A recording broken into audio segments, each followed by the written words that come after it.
আপনার 7.5 ভরি স্বর্ণ নাই, অথবা 52.5 তলা রৌপ্যও নাই, অথবা এর 52.5 তলা রৌপ্যর যে মূল্য বর্তমান বাজার মূল্য 50,000 অথবা 2-4 হাজার কম বেশি হবে, তো এই পরিমাণ টাকা অর্থাৎ 50 থেকে 55,000 টাকা, এই পরিমাণ টাকা এটাও আপনার কাছে নাই। কিন্তু দেখা যাবে যে আপনার স্বর্ণ কিছু আছে, রৌপ্য কিছু আছে, জমা করার টাকাও কিছু আছে। সব মিলাইয়া যদি 52.5 তলা রৌপ্যর মূল্য হয়, অর্থাৎ 50,000 টাকা মূল্য হয়, এটি যদি 1 বছর আপনার কাছে জমা থাকে, সেক্ষেত্রে আপনার উপরে জাকাত দেওয়া ফরজ। জাকাত দেওয়া কী হবে? ফরজ।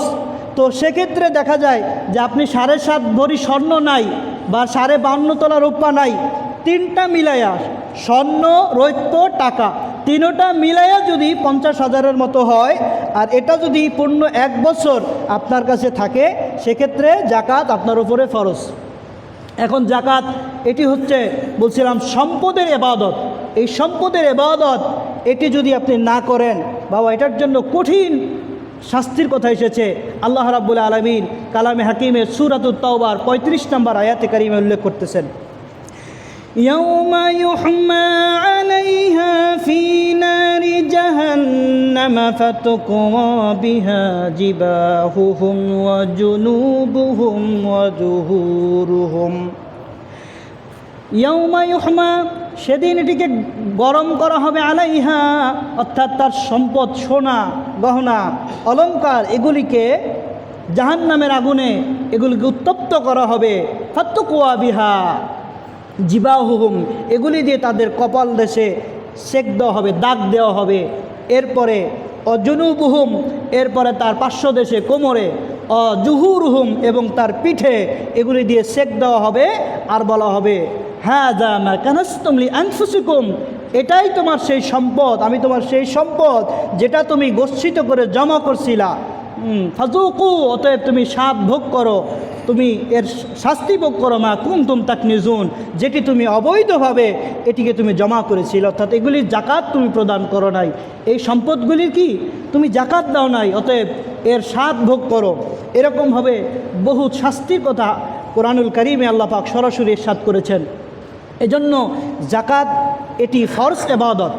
এটি অনেকে ব্যবসা বাণিজ্য করেন, সেক্ষেত্রে মাসালা হলো যে ব্যবসা বাণিজ্য যারা করেন, দোকানে আপনি বছরের শুরুতে যেই মালটা উঠাইছেন, ওখানে যদি নিসাব পরিমাণ সম্পদ আপনার থাকে, অর্থাৎ ওই যে বলছি 52.5 তলা রৌপ্যর সমপরিমাণ 50,000 টাকার পরিমাণ সম্পদ আপনার দোকানে আছে, মাঝখানে দেখা গেল কিছু কমে গেছে, কিছু বাড়ছে, কিন্তু আপনি যে শুরুতে যেই পরিমাণ সম্পদ ছিল ওইটার হিসাব করবেন।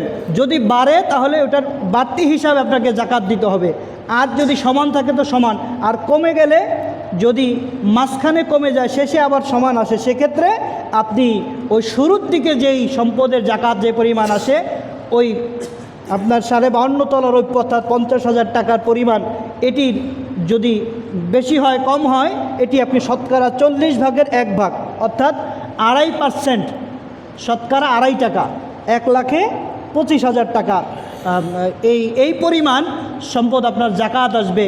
এই পরিমাণ সম্পদ, এটি হচ্ছে গরিব মিসকিনদের হক, এটি হচ্ছে আপনার সম্পদের পবিত্রতা, এটি হচ্ছে আল্লাহ রাব্বুল আলামিনের এটি একটি ফরজ হুকুম। এই জন্য ফরজ সাদাকা, বিশেষ করে রমজান মাসে কথাগুলি বলার উদ্দেশ্য হচ্ছে, এই মাসের একটি নফল সাদাকা আল্লাহ রাব্বুল আলামিন 70 গুণ বেশি সওয়াব দান করেন। অর্থাৎ 1 টাকা যদি কেউ নফল সাদাকা দান করে, আল্লাহ রাব্বুল আলামিন অন্যান্য মাসের 70 টাকা সাদাকার সওয়াব দান করে দেন। এজন্য এই মাসে বেশিরভাগ মানুষ জাকাত দিয়ে থাকেন। তবে জাকাত শুধু রমজান মাসে দিতে হবে এমন না, আপনি যেদিন থেকে নিসাব পরিমাণ সম্পদের মালিক হয়েছেন, ঠিক ওই দিন বছর শেষে আপনাকে জাকাত দিতে হবে।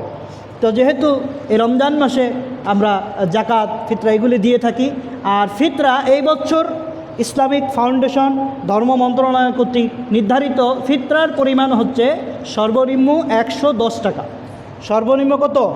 110 টাকা, এবং সর্বোচ্চ হারে ওনারা লিখছেন 2,805 টাকা, অর্থাৎ 2,805 টাকা এটি সর্বোচ্চ, এবং সর্বনিম্ন 110 টাকা। এটি হচ্ছে এবছর ফিতরার পরিমাণ। আর জাকাতের কথা বলছিলাম, এটি সম্পদের পবিত্রতা আনয়ন করে, এটি সম্পদের নিরাপত্তা নিশ্চিত করে, এটি আল্লাহ রাব্বুল আলামিনের এটি একটি ফরজ হুকুম। আল্লাহ পাক নামাজের কথা, সালাতের কথা যেখানে নির্দেশ দিয়েছেন, ওয়াকিমুস সালাত ওয়া আতুজ জাকাত, নামাজের সাথে সাথে আল্লাহ পাক জাকাতের নির্দেশনা দিয়েছেন। অর্থাৎ সম্পদ এটি আল্লাহ রাস্তায়, এটি আল্লাহ পাক এটি খরচ করাকে পছন্দ করেন, এজন্য জাকাতের কথা এসেছে। কারণ মানুষের সম্পদ যেদিকে, তার মনটাও সেদিকে থাকে। দেখবেন সম্পদ ঘরে থাকলে আপনার মনটা ওইদিকেই যাবে, আর সম্পদ যখন আপনি আল্লাহর রাস্তায় ব্যয় করবেন, আল্লাহ এবং তার রাসূলের দিকে, আপনার মনটা ওইদিকেই চলে যাবে। এই জন্য নবীজি ফরমান, মানুষ বলে আমার সম্পদ আমার সম্পদ, অথচ মানুষের সম্পদ অতটুকুই যা সে এটি খেয়েছে, অর্থাৎ এটি খেয়ে শেষ করেছে, এটা হলো তার সম্পদ। আর যেটা পরিধান করে পুরাতন করে ফেলেছে, অর্থাৎ যেটা খেয়েছে, যেটা পরিধান করেছে, এটি হচ্ছে মানুষের নিজের সম্পদ। এবং আল্লাহর রাস্তায় সদাকা করার মাধ্যমে, ফরজ নফল সদাকার মাধ্যমে যেটি আল্লাহর জন্য জমা করেছে, এটি হচ্ছে তার সম্পদ। আর বাকি যেগুলি মানুষ বলে আমার সম্পদ, এগুলি তার না, এগুলি তার ইন্তেকালের সাথে সাথে তার ওয়ারিশবর্গ এগুলি ভাগবাটোয়ারা করে নিয়ে যাবে। এগুলি সম্পদ, এটার মালিক সে নয়। যেটি সে খেয়ে ফেলেছে, যেটি সে পরিধান করে ফেলেছে, এবং যেটি আল্লাহ রাস্তায় সদাকা করার মাধ্যমে জমা রেখেছে। অর্থাৎ নবীজি সাল্লাল্লাহু আলাইহি সাল্লাম ফরমান যে তোমরা যেটি খাও, যেটি পরিধান করো, এটি শেষ হয়ে যায়, কিন্তু যেটি তোমরা সদাকা করো, ফরজ নফল সদাকা করো, অর্থাৎ দান করে দাও, এটি কেবলমাত্র জমা থাকে। অর্থাৎ এটিকে আল্লাহ রাব্বুল আলামিন এটিকে পেলে পুষে, এটিকে হাত্তা তাকুনা মিসলুল জাবাল, আল্লাহ পাক পাহাড় পরিমাণ বড় করবেন। যেরকম কামা ইউরাব্বি আহাদুকুম ফুলুয়া, যেরকম তোমরা তোমাদের একটা ঘোড়ার বাচ্চাকে যেভাবে তোমরা পেলে পুষে আদর যত্ন করে এটাকে খাইয়ে দাইয়ে বড় করো, ওই রকমভাবে আল্লাহ তোমার এই সদাকাকে আল্লাহ পাক পেলে পুষে হাসর ময়দানে পাহাড় পরিমাণ বড় করে এটিকে আল্লাহ পাক তোমাদেরকে দান করবেন। তোমাদেরকে আল্লাহ পাক এত বড় করে এই সদাকাকে তোমাদের জন্য আল্লাহ পাক বরাদ্দ করে এরপরে তোমাদেরকে প্রতিদান দান করবেন। তো এই জন্য আমরা আমাদের যথাসাধ্য সদাকা করা।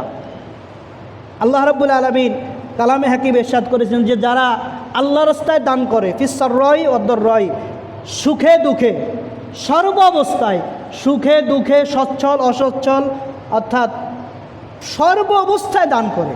এখন আপনার অবস্থা ভালো আছে, আপনি বেশি দান করেন। আপনার অবস্থা ভালো নাই, আপনি 5 টাকা 2 টাকা হোক 10 টাকা হোক আপনি দান করেন। অর্থাৎ একজন মুমিন সে কখনো সদাকা দান এটি বন্ধ করে না। তার জীবনে সর্ব অবস্থায়, সুখে দুঃখে, সব অবস্থায় সে সদাকা করে। একজন ইমানদার মুত্তাকির বৈশিষ্ট্য, একজন মুত্তাকির অন্যতম বৈশিষ্ট্য হচ্ছে সে সুখে দুঃখে সর্ব অবস্থায় সে সদাকা করবে। যার সামর্থ্য নাই, আপনি অল্প দিয়ে সদাকা করেন, তারপরও কি আপনি এই হুকুম এই নির্দেশনাটা পালন করলেন। আর যার সামর্থ্য আছে সে তার সামর্থ্য অনুযায়ী সদাকা করবে।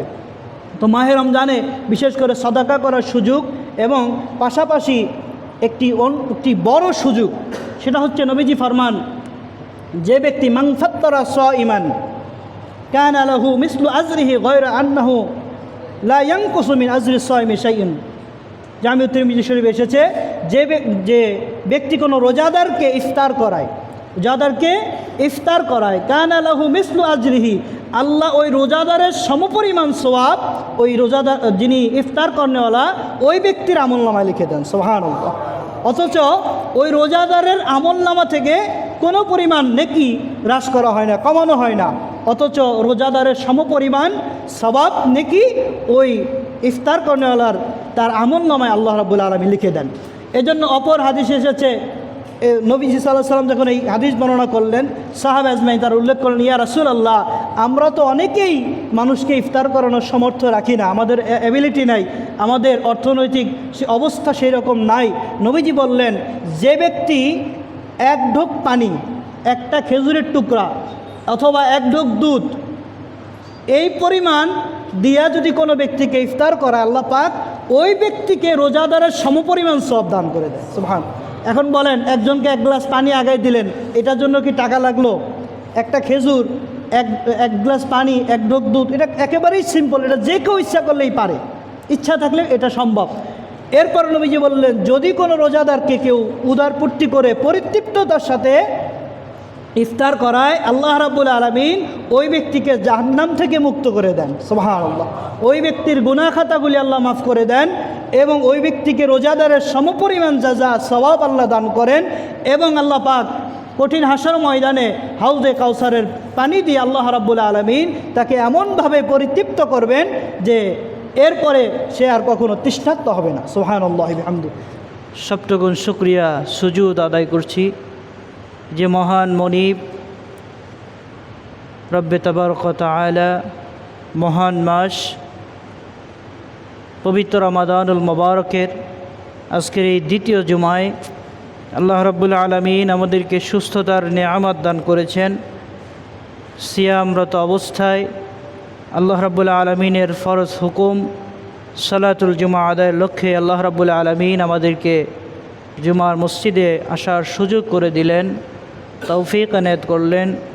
মহব্বতের সাথে শুকরিয়া আদায় করে বলুন আলহামদুলিল্লাহ।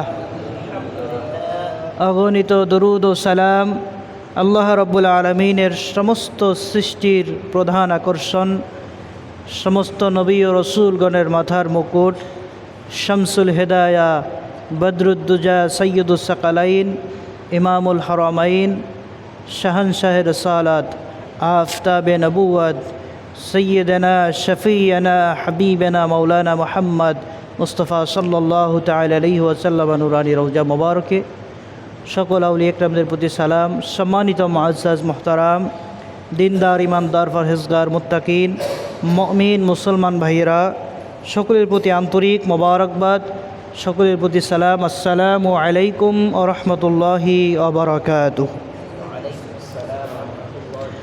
আল্লাহ রাব্বুল আলামিনের অসংখ্য অগণিত নেয়ামত আল্লাহ রাব্বুল আলামিন বান্দার জন্য রেখেছেন এই মাহে রমাদানে।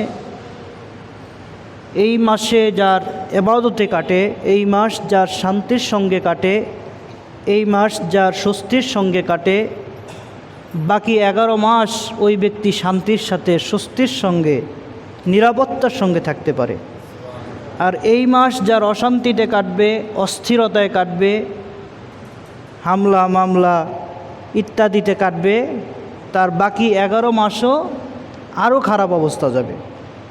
এজন্য এই মাস যথাসাধ্য স্বতঃস্ফূর্তভাবে ইবাদতের নিয়তে থাকা এবং যথাসম্ভব আমলের ভিতরে থাকা, কারণ এই মাসকে বলা হয় ইবাদতের মৌসুম, নেকি অর্জনের মৌসুম। বিশেষ করে আল্লাহ রাব্বুল আলামিন কালামে হাকিমে আমাদেরকে যে নির্দেশনাগুলি দিয়েছেন, ফরজ হুকুমগুলি, এগুলির প্রত্যেকটি আমলের গুরুত্ব দেওয়া। আল্লাহ রাব্বুল আলামিন কালামে হাকিমের যেখানেই সলাতের কথা বলেছেন তথা নামাজের কথা বলেছেন, সাথে সাথে আল্লাহ পাক একটি হুকুম দিয়েছেন, ওয়াকিমুস সালাতা ওয়া আতুজ যাকাতা, তোমরা সালাত কায়েম করো এবং যাকাত প্রদান করো। তো এই যাকাত এটি আল্লাহ রাব্বুল আলামিনের ফরজ হুকুম। আমরা অনেকে বলি লোকটা নামাজ রোজায় ভালো, কিন্তু আল্লাহ পাক তো নামাজের সাথে রোজার কথা বলেন নাই, বলছেন যাকাতের কথা, ওয়াকিমুস সালাতা ওয়া আতুজ যাকাত। অর্থাৎ সালাত এটি হচ্ছে দেহের ইবাদত, দেহের ইবাদত হচ্ছে সালাত, আর সম্পদের ইবাদত হচ্ছে যাকাত। অর্থাৎ যাকাত শব্দটির অর্থ হচ্ছে তাজকিয়া থেকে এসেছে পরিশুদ্ধ হওয়া, বৃদ্ধি পাওয়া। তো আজকের এই জুমায় যাকাত সম্পর্কিত কিছু মাসলা মাসাইল এবং এ সম্পর্কিত কোরআন সুন্নাহর আলোকে দু একটি কথা বলার আশা রাখি ইনশাআল্লাহ। এই যাকাতের ব্যাপারে এসেছে আল্লাহ রাব্বুল আলামিন কালামে হাকিমের ভিতরে সূরাতুল বাকারা আল্লাহ পাক ইরশাদ করতেছেন, আউযু বিল্লাহি মিনাশ শাইতানির রাজীম, বিসমিল্লাহির রহমানির রহিম। مثل الذين ينفقون أموالهم في سبيل الله كمثل حبة حبة أنبتت 7 سنابل في كل سنبلة 100 حبة والله يضاعف لمن يشاء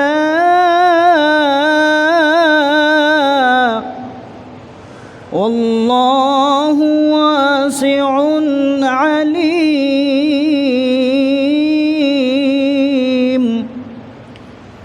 আল্লাহ পাক আয়াতে কারীম ইরশাদ করতেছেন মাসালুল লাযীনা ইউনফিকুনা আমওয়ালাহুম ফী সাবিলিল্লাহ কামাসালি হাব্বাতিন, অর্থাৎ আল্লাহর রাস্তায় যারা সম্পদকে ব্যয় করে তাদের উদাহরণ দিয়েছেন এইভাবে, একটি চারা গাছ, একটি বীজ থেকে একটি চারা গাছ, এই চারা গাছ থেকে 7টা শীষ বের হয় এবং 7টা শীষের প্রত্যেকটা শীষে 100টা করে দানা। ওই রকমভাবে যারা আল্লাহর রাস্তায় দান করে, অর্থাৎ ফরজ সাদাকা এবং নফল সাদাকা করে, তাদের উদাহরণটা আল্লাহ রাব্বুল আলামিন এইভাবে দিয়েছেন। সুবহানাল্লাহি বিহামদি। একটা চারা বীজ থেকে 7টা শীষ হয়, 7টা শীষ থেকে প্রত্যেকটা শীষে 100টা করে দানা। কামাসালি হাব্বাতিন আম্বাতাত 7 সানাবিলা ফি কুল্লি সুম্বুলাতিন 100 হাব্বা। আল্লাহ রাব্বুল আলামিন এই 7টা শীষ থেকে 100টা বীজ বের করেন, প্রত্যেকটা শীষ থেকে 100টা করে বীজ বের হয়। ওই রকমভাবে আল্লাহ রাব্বুল আলামিন মানুষের দান সাদাকা এটিকে আল্লাহ পাক বাড়িয়ে দেন। হাদিস শরীফে আল্লাহর হাবিব সাল্লাল্লাহু আলাইহি ওয়াসাল্লাম ফরমান যে কোনো ব্যক্তি যদি তার হালাল রিস্ক থেকে সাদাকা করে, নবীজি ফরমান মান তাসাদ্দাকা বিআদলি তামারাতিন মিন কাসাবিত তাইয়্যিব, যে তার হালাল উপার্জন থেকে একটা খেজুর পরিমাণ, কি পরিমাণ? একটা খেজুর পরিমাণ যে ব্যক্তি দান করে, সাদাকা করে, আল্লাহ রাব্বুল আলামিন বলতেছেন মিন কাসাবিত তাইয়্যিব ওয়ালা ইয়াকবালুল্লাহু ইল্লা তাইয়্যিবান, আল্লাহ পাক পবিত্র জিনিস ছাড়া, পবিত্র সাদাকা ছাড়া আল্লাহ কবুল করেন না। আল্লাহ রাব্বুল আলামিন এই পবিত্র সাদাকা এটাকে কী করেন? ফাইন্নাল্লাহা ইয়াকবিলুহা বিয়ামিনিহি, আল্লাহ পাক এটিকে ডান হাতে অর্থাৎ সম্মানের সাথে আল্লাহ তার এই সামান্য সাদাকা এটি গ্রহণ করেন। সুবহানাল্লাহি বিহামদি। এরপর আল্লাহ বলতেছেন সুম্মা ইউরাব্বিহা লিসাহিবিহা, এরপরে আল্লাহ এটাকে পেলে পুষে এটিকে বড় করেন। কামা ইউরাব্বি আহাদুকুম ফুলুয়া, নবীজি ফরমান তোমাদের ভিতরে কোনো ব্যক্তি যেরকম একটি ঘোড়ার বাচ্চা, একটি ছোট বাচ্চাকে যেভাবে লালন পালন করে, এটাকে খাইয়ে দাইয়ে পেলে পুষে বড় করে, ওই রকমভাবে আল্লাহ রাব্বুল আলামিন ওই বান্দার হালাল সাদাকাটাকে এটাকে পেলে পুষে বড় করতে থাকেন। সুবহানাল্লাহ।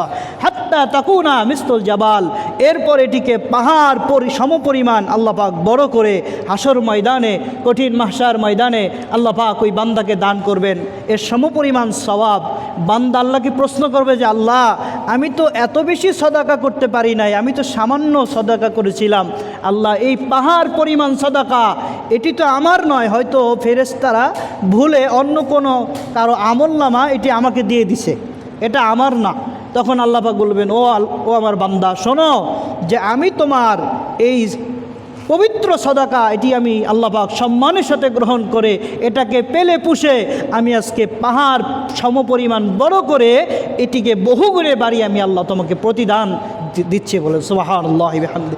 এই জন্য আল্লাহ রাব্বুল আলামিন এই সাদাকার ব্যাপারে আয়াতে কারিমা এবং হাদিস শরীফ থেকে আমরা জানলাম যে সাদাকা যদি ছোটও হয়, এটি যদি পবিত্র হয়, এটি যদি হালাল রুজি থেকে হয়, এটিকে আল্লাহ পাক বহুগুণে বাড়িয়ে দেন।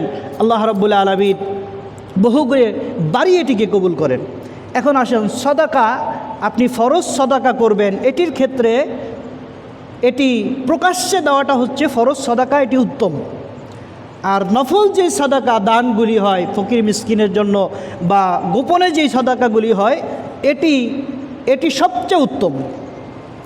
আল্লাহ রাব্বুল আলামিন এই প্রসঙ্গে কালামে হাকিমে সূরা বাকারা 271 নম্বর আয়াত আল্লাহ পাক ইরশাদ করতেছেন, وَإِن تُبْدُوا الصَّدَقَاتِ فَنِعِمَّا هِيَ وَإِن تُخْفُوهَا وَتُؤْتُوهَا الْفُقَرَاءَ فهو خير لكم ويكفر عنكم من سيئاتكم والله بما تعملون بصير আল্লাহ পাক ইরশাদ করতেছেন ওয়াইন তুবদুস সাদাকাতি ফানি'ম্মা হিয়া, আর তোমরা যেটা প্রকাশ্যে সাদাকা করো, দান করো, এটি কতই না উত্তম। অর্থাৎ প্রকাশ্যে যেটা তোমরা দান করো, অন্যকে উদ্বুদ্ধ করার জন্য আমরা অনেক সময় দান সাদাকা করি, এটি আল্লাহ বলতেছেন এটি কতই না উত্তম। ফানি'ম্মা হিয়া ওয়াইন তুখফুহা ওয়া তু'তুহাল ফুকারা ফাহুয়া খায়রুল লাকুম। আল্লাহ বলতেছেন যদি তোমরা এই সদাকাটা এটা যদি গোপনে করো ফাহুয়া খায়রুল লাকুম, এটি তোমাদের জন্য সবচাইতে এটি উত্তম, সবচাইতে এটি কি উত্তম হবে। এই জন্য হাদিস শরীফে এসেছে 7 শ্রেণীর মানুষকে আল্লাহ পাক আরশে আজিমের নিচে ছায়া প্রদান করবেন।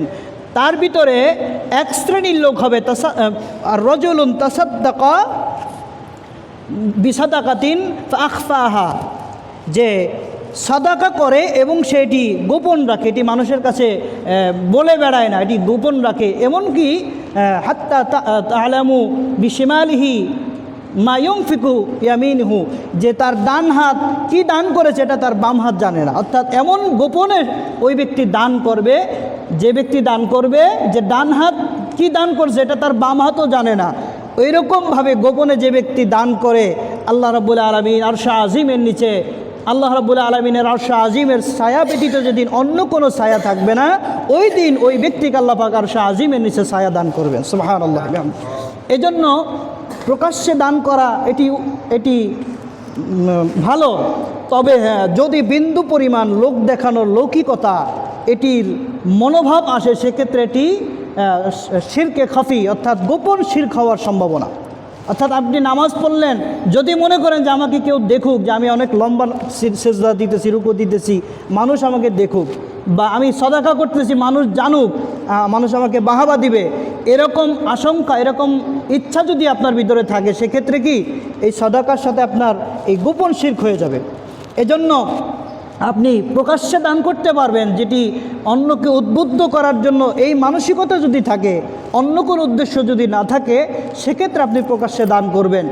ফরজ সাদাকা যেটি জাকাত, এটি প্রকাশ্যে এটি দান করতে হয়। তো জাকাতের উদ্দেশ্য ছিল এরকম যে এই বছর যে ব্যক্তি জাকাত গ্রহণ করবে সে পরবর্তী বছর নিজে জাকাত দিবে।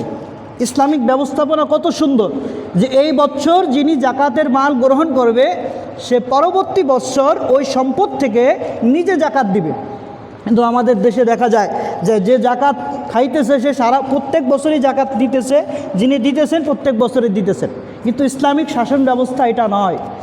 ইসলামিক শাসন ব্যবস্থা হচ্ছে আপনি রাষ্ট্রীয় কোষাগারে আপনার জাকাতের ফান্ড জমা দিবেন, সেখান থেকে তারা একটা সংখ্যক লোক যারা একেবারেই দুস্থ দরিদ্র তাদেরকে বের করে এরপরে দেখা যাবে তাদেরকে একটা সেলাই মেশিন কিনে দিল, একটা রিক্সা কিনে দিল, একটা গাড়ি কিনে দিল, যাতে করে এই লোকটা পরবর্তী বছর নিজের সম্পদশালী হয়ে আরেকজনকে জাকাত দিতে পারে।